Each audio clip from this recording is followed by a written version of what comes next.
देश में दलित हिंदू की हत्या हो रही है, बहुत गलत बात है। मोदी जी प्रधानमंत्री है, हटा के हमको बना दो, 5 मिनट में बांग्लादेश का निपटारा कर देंगे विदेश नीति से। साथ में उनसे यह पूछिए कि यह बताओ कि इस देश में सबसे ज्यादा आतंकवाद से भी ज्यादा दलित, आदिवासी और पिछड़ों की हत्या होती है, तब तुम क्यों नहीं शोक करते हो भाई? कब तुम्हारा ये प्रेम कहां चला जाता है? उसमें भी हिंदू, दलित, आदिवासी की हत्या होती है, पिछड़ों की, कब तुम्हारा प्रेम कहां चला जाता है?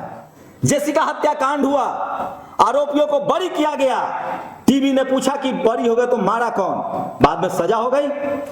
सिंगर वाले मामले में देखिएगा, मजबूरी में उसको जेल में डालना पड़ेगा क्योंकि सोशल मीडिया पर डिबेट है। मैं ये कह रहा हूं कि सब कुछ मीडिया नहीं हो सकता है, लेकिन आज के समय में जो समाज अपनी आवाज नहीं उठाएगा उसको अपने लाश कंधे पर उठाने पड़ेंगे। कहीं कोई घटना हो गई तो मुख्यमंत्री का फोटो लगा दिया गया, मायावती जी पत्थर की देवी हैं, लालू यादव तो भारत के सबसे भ्रष्ट मुख्यमंत्री, और ये सब हम लोगों ने देखा, सुना और मान भी लिया क्योंकि ये टीवी अखबार वाला बेईमान बोलता था और हम लोग इसका जातिवाद और मनुवाद नहीं समझ पाए। भाटी साहब ने कहा कि इस देश में हर जुडिशियरी और मीडिया में रिजर्वेशन जरूरत है क्योंकि वहां बिल्कुल डाइवर्सिटी नहीं है। मैं कह रहा हूं जातिवाद और मनुवाद का सबसे बड़ा अड्डा है ये, और हायर एजुकेशन में तो फिर भी इक्का दुक्का जज हमारे चले गए हैं। मीडिया मनुवाद का, वो जातिवाद का अवैध अड्डा है जहां अब तक एक सिंधवारी भी नहीं हुई है। इस देश में एक भी बहुजन समाज का पत्रकार न संपादक है और न मीडिया का मालिक है। हमारे मेहमान हैं और जिन लोगों ने इस लायक मुझे समझा, सच्चाई ये है कि ये एक और जिम्मेदारी लाद दी गई है कि अब तुमको पीछे नहीं भागना है। लेकिन सच पूछिए तो मैं ये जो आज जो मुझे पत्रकारिता करने की वजह से जो सम्मान मिला है, इस सम्मान को मैं समर्पित करना चाहता हूं इस देश के सबसे पहले उस पत्रकार को जो हमारे ही संस्थान से पढ़े, हमारे जूनियर रहे और भारत के सबसे वर्सटाइल पत्रकार रहे, और उनको योगी सरकार ने एक ट्वीट करने के लिए जेल में डाल दिया, जिनका नाम प्रशांत कनौजिया है। तो ये पुरस्कार मैं उनको समर्पित करता हूं। दूसरा ये पत्रकार मैं समर्पित करता हूं जो अभी रतनलाल जी हमारे मंच पर आए थे और ओम सुधा जी ने कहा, मुझे याद है जब शुरुआती दौर था तो हमारा महीनों रतनलाल जी का घर जो है वही हमारा अड्डा था, और भोजन भी, रहना भी, और तमाम तरह की उनसे डांटें भी सुनी हैं और गार्जियन भी रहे, और जिस ताकत से नौकरी में रहते हुए उन्होंने जेल जाना तय किया, समझौता नहीं किया, ये सम्मान मैं उनको भी समर्पित करता हूं। दरअसल ज्योतिबा फूले, बाबा साहेब अम्बेडकर ने पत्रकारिता के लिए बहुत काम किया है। चूंकि पत्रकारिता की वजह से सम्मान मिला है तो मैं 2-3 मिनट लूंगा। ऐसा नहीं है कि पत्रकारों से ये समाज अछूता रहा है, बस उसकी चर्चा नहीं हुई है, और चर्चा नहीं हुई इसीलिए कहीं ना कहीं हम हाशिए पर चले गए। बाबा साहब अम्बेडकर, प्रोफेसर रतनलाल जानते हैं, चाहे तमाम लोग हमारे बहुजन समाज के सब जागरूक लोग हैं यहाँ, बहिष्कृत भारत, मूक नायक जैसे तमाम अखबार उन्होंने शुरू किए। फूले साहब ने अखबार शुरू किए, मान्यवर कांसी राम साहब ने पत्रिकाएं निकाली, रामविलास पासवान जी ने भी न्याय चक्र निकाला। तमाम समय समय पर लोगों ने कोशिश की। मैं भी टेलीविज़न में था, नौकरी की टेलीविज़न में, उसके बाद मौका मिला नेशनल दस्तक में काम करने का। तो जिन लोगों ने इसको शुरू किया उनका भी बहुत बहुत शुक्रिया, और उस वजह से मैं ये बहुजन मीडिया, जिसको मैंने नाम दिया सोशल मीडिया मतलब बहुजन मीडिया, ये क्यों ज़रूरी है और इसको हमको क्या करने की ज़रूरत है, वही मैं 2-3 मिनट में बात अपनी ख़त्म करूँगा, क्योंकि नेशनल दस्तक पर आप लोग मेरी राय रोज़ सुनते ही रहते हैं। मीडिया क्यों ज़रूरी है? सोचिए, मैं इन्हीं हाथों से, मैं टेलीविज़न में नौकरी करता था, और जब बहुजन महापुरुषों का नोएडा और लखनऊ में पार्क बन रहा था, जो बहुत सुंदर पार्क था, तो मैं एक टेलीविज़न चैनल में उसी में लिख के ब्रेकिंग टाइप करता था, रनडाउन बनाता था कि ये पत्थर में पैसे बर्बाद हो रहे हैं। मजबूरी थी, नौकरी थी, एक बहस तो होती थी, प्रशांत बताएंगे क्योंकि उन्होंने भी नौकरियां की है, और तभी से मन में था कि नौकरी छोड़ी जाएगी। लेकिन सवाल है कि मीडिया में हमारे पास न मीडिया हाउस है, न अखबार है, आप यकीन मानिए मीडिया वही चला सकता है जिस समाज के पास बिजनेस हो, व्यापार हो, संसाधन हो, क्योंकि ये पैसा इसमें बहुत ज़्यादा चाहिए। और ये उसी समाज के लोग चला सकते हैं जिसके पास पैसा हो, संसाधन हो, बिजनेस हो, व्यापार हो, वही ऐड दे सकते हैं। लेकिन मैं तो ताज्जुब करता हूँ भाटी साहब को मैं एक बात बताऊंगा आज, ये जो मीडिया में जो सारे परसेप्शन गढ़े जाते हैं कि बहुजन दल जो है वो पैसा खाते हैं, पैसा लेते हैं, मैं तो जो पॉलिटिकल पार्टी का सिस्टम समझा हूं और मीडिया का सिस्टम समझा चलाने में, नेशनल दस्तक को चलाने में अभी का मिनिमम कॉस्ट 7 लाख रुपए महीना है।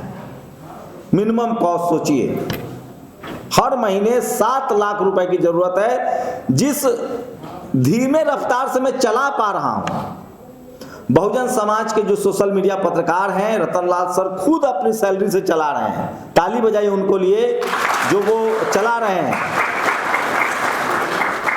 नहीं, वो अपनी सैलरी से दे रहे हैं। सरकारी आवास में रहना होता है तो वहां थोड़ी सी जगह मिली हुई है उनके पास, उनके यहाँ लोग भी रहते हैं, तो ये बहुत टफ काम है। लेकिन पॉलिटिकल पार्टी चलाना भाटी साहब उससे भी टफ काम है। बताइए, इस देश के धन्ना सेठों को कोई दुश्मनी है क्या? सपा से, बसपा से, आरजेडी से, जेडीयू से, यहां तक कि नीतीश कुमार, चिराग पासवान और मांझी हेमंत सोरेन से। इस देश के धन्ना सेठ 10,000 करोड़ रुपए बीजेपी को देते हैं और दूसरे नंबर पर 200 करोड़ रुपए मात्र रतनलाल जी की पार्टी को मिली है, कांग्रेस को। बहुजन दलों को तो एक चौवन्नी नहीं देते हैं। आप सोचिए पार्टी कैसे चला रहे होंगे, तो ये चंदा से चला रहे हैं पार्टी। और सब हम लोग कहते हैं कि टिकट बेच देता है। मुझे लगता है कि जब तक पत्रकार नहीं बनेंगे बहुजन समाज के लोग, तब तक हमारी बातें पहुंच नहीं पाएंगी। मैं एक दो उदाहरण दे सकता हूं। अभी बसंत कनौजिया लखनऊ यूनिवर्सिटी में, उनको उसी तरह से निकाल दिया गया था जैसे रोहित वेमुला के साथ हुआ था। रोहित वेमुला के समय हम लोग उतने सोशल मीडिया पर इन्फ्लुएंस नहीं थे, हमारी संख्या कम थी लिखने पढ़ने वाले लोगों की, और रोहित वेमुला को अकाल मौत के मुंह में समा जाना पड़ा। लेकिन बसंत कनौजिया लड़ा, जीता और उसका अपॉइंटमेंट फिर से हुआ, उनको फिर से पीएचडी में लेना पड़ा। मैं दावे के साथ कह सकता हूं कि जिस समाज के पास मीडिया नहीं होगा, वो समाज प्रधानमंत्री भी बन जाए तो मायावती जी की तरह या अखिलेश यादव की तरह या लालू यादव की तरह बदनामी झेलेगा, क्योंकि मीडिया उनके खिलाफ था।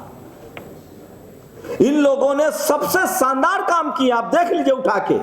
सबसे ज्यादा यूनिवर्सिटी मायावती जी ने खोला, लालू यादव जी ने खोला, अखिलेश जी ने तो लखनऊ को स्वर्ग बना दिया। इकाना स्टेडियम, मॉल खोल दिए। अलग बात है कि गांव में भी कुछ करना चाहिए था, खैर समय समय की बात है। लेकिन उन्होंने भी मायावती जी के जो काम थे किए हुए, उनको अखिलेश जी ने दुगनी रफ्तार से आगे बढ़ाया। बहन जी ने 250 किलोमीटर का एक्सप्रेसवे, 300 किलोमीटर का, तो उन्होंने 500 किलोमीटर का एक्सप्रेसवे बनाया। लेकिन सोचिए उस समय की मीडिया क्या खबरें चलाती थी। कहीं कोई घटना हो गई तो मुख्यमंत्री का फोटो लगा दिया गया। मायावती जी पत्थर की देवी हैं, लालू यादव तो भारत के सबसे भ्रष्ट मुख्यमंत्री। और ये सब हम लोगों ने देखा, सुना और मान भी लिया, क्योंकि ये टीवी अखबार वाला बेईमान बोलता था और हम लोग इसका जातिवाद और मनुवाद नहीं समझ पाए। भाटी साहब ने कहा कि इस देश में हायर जुडिशियरी और मीडिया में रिजर्वेशन जरूरत है, क्योंकि वहां बिल्कुल डाइवर्सिटी नहीं है। मैं कह रहा हूं जातिवाद और मनुवाद का सबसे बड़ा अड्डा है ये। और हायर एजुकेशन में तो फिर भी इक्का दुक्का जज हमारे चले गए हैं। मीडिया मनुवाद का, वो जातिवाद का अभेद अड्डा है जहां अब तक एक सिंधवारी भी नहीं हुई है। इस देश में एक भी बहुजन समाज का पत्रकार न संपादक है और न मीडिया का मालिक है, हम सिर्फ दर्शक हैं। 10 साल में हम लोगों ने जब ये परसेप्शन बनाया और कहा कि बहुजन समाज के लोगों, दलित, पिछड़ा, किसान, आदिवासी, अल्पसंख्यक, इस चैनल को, अखबार को मत पढ़ो, मत देखो, जब लोगों ने देखना बनना शुरू किया तब इन मीडिया वालों ने एक नया तरकीब निकाला। अब वहां तमाम बहुजन समाज के नेताओं को बुलाया जाता है, उनके प्रवक्ताओं को बुलाया जाता है। 10 साल पहले नहीं होता था ये, क्योंकि उनकी रेटिंग घट गई, टीआरपी घट गई, नेशनल दस्तक जैसे दर्जनों सोशल मीडिया चैनल्स आ गए, लोगों ने उनका बायकॉट शुरू किया, तो उन्होंने तरकीब निकाला, ऐसा करो, इनके नेता को बुलाओ, प्रवक्ता को बुलाओ, तब तो देखेगा।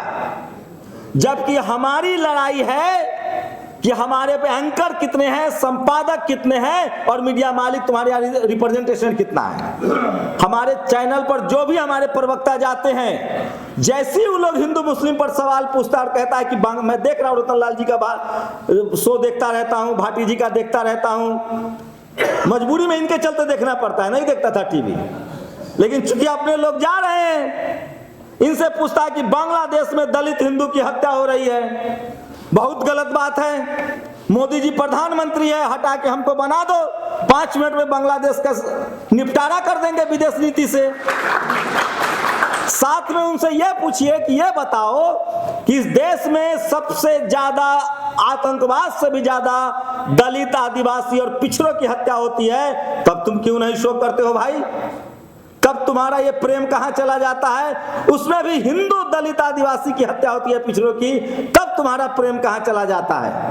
उनसे पूछिए कि इस देश में जो दलित पिछड़ों के जो हक अधिकार, नौकरी की भाटी साहब ने बात की, उस पर क्यों शो नहीं करते हो? और एक सवाल पूछ दिया कीजिए सर आप लोग, हम लोग को तो बुलावे नहीं करता है, डर से प्रशांत को भी नहीं बुलाएंगे, हम लोग पूछेंगे कि ये बताओ कि तुम जितना एंकर या पत्रकार हो में कै गो दलित पिछड़ा है? तो कहेगा कि हम रोके हुए हैं, मेरिट है। तो उनसे पूछना कि कौन एग्जाम देकर नौकरी लेने आए थे?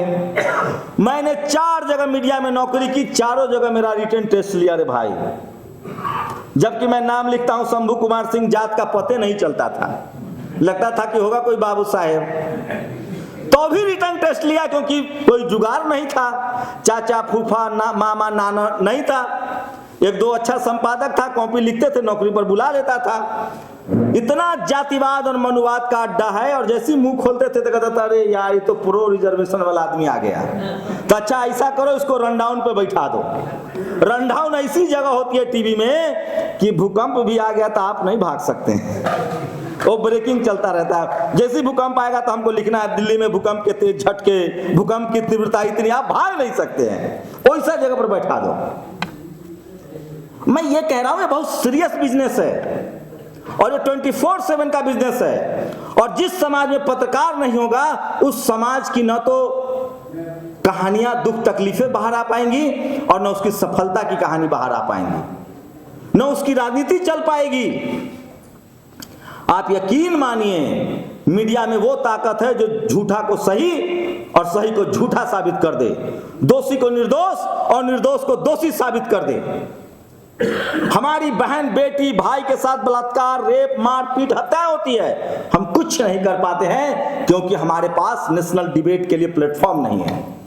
जेसिका हत्याकांड हुआ, आरोपियों को बरी किया गया, टीवी ने पूछा कि बरी हो गए तो मारा कौन? बाद में सजा हो गई। सिंगर वाले मामले में देखिएगा, मजबूरी में उसको जेल में डालना पड़ेगा क्योंकि सोशल मीडिया पर डिबेट है। मैं ये कह रहा हूं कि सब कुछ मीडिया नहीं हो सकता है, लेकिन आज के समय में जो समाज अपनी आवाज नहीं उठाएगा उसको अपने लाश कंधे पर उठाने पड़ेंगे, और अब आवाज उठाने का तरीका है सोशल मीडिया।